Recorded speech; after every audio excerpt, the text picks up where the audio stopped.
Biden administration has delayed a decision on banning menthol cigarettes. The Food and Drug Administration was supposed to decide later this month if it would impose the ban. Instead, the White House pushed the deadline to March.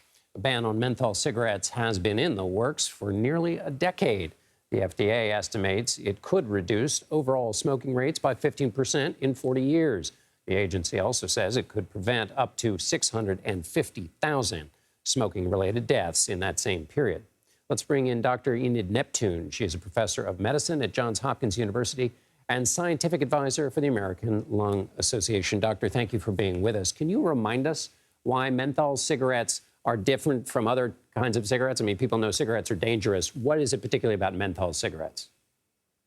Well, there's the obvious difference, which means that menthol has been added to kind of tobacco in menthol cigarettes. But there are other kind of more subtle differences, and that reflects the fact that even in non-mentholated cigarettes, menthol is added.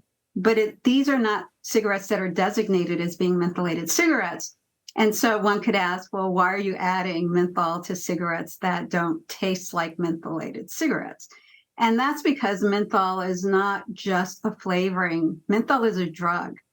And it's a drug because it's a single compound that acts on cell surface receptors in order to generate a sensory response.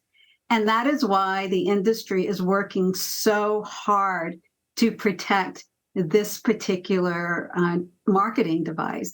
And that's why those of us who are very interested in kind of preventing the health consequences of tobacco are energized to make sure that this ban ultimately goes through.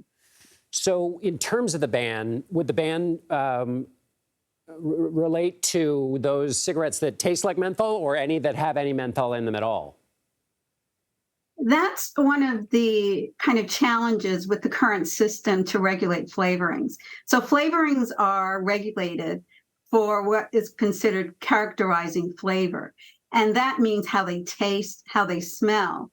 And because menthol can be constructed and kind of devised in a way that is not necessarily a characterizing flavor, the industry is using some of these workarounds in order to add these products that work on the same signaling pathway to tobacco products in order to try to evade the ban once it's implemented. And why the delay, do you think? I hope that it's not because of kind of political pressure from the industry and the industry's proxies. I think that's a question that should be best directed to the White House. And I think it also shows us that we have to be hypervigilant to make sure this goes through. I was very happy that you pointed out the fact that this has been long in development. This is the right moment, this is the right time, and this is the correct legislation. So we really, really need to move it through.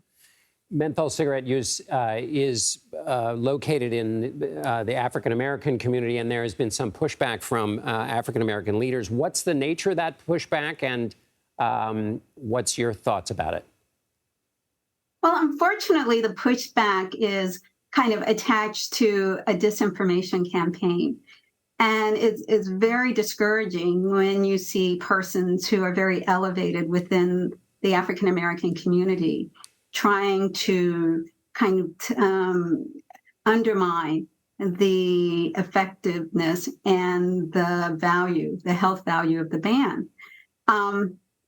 I will not venture kind of some ideas as to why this is happening.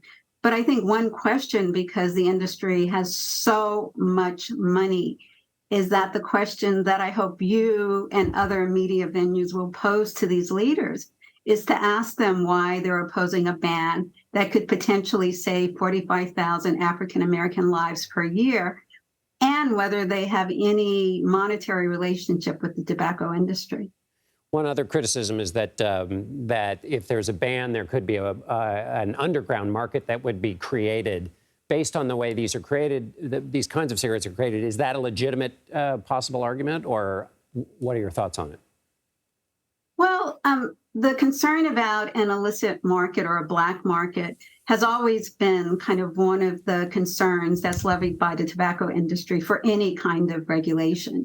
But what we know, because these regulations have been implemented in Canada and in certain European countries, is that that hasn't kind of developed as a major vehicle to undermine the rules. So it's not really a legitimate criticism of this particular ban. And let's face it, it will rely on law enforcement to make sure that that doesn't happen. Dr. Enid Neptune with Johns Hopkins University, thank you. Thank you.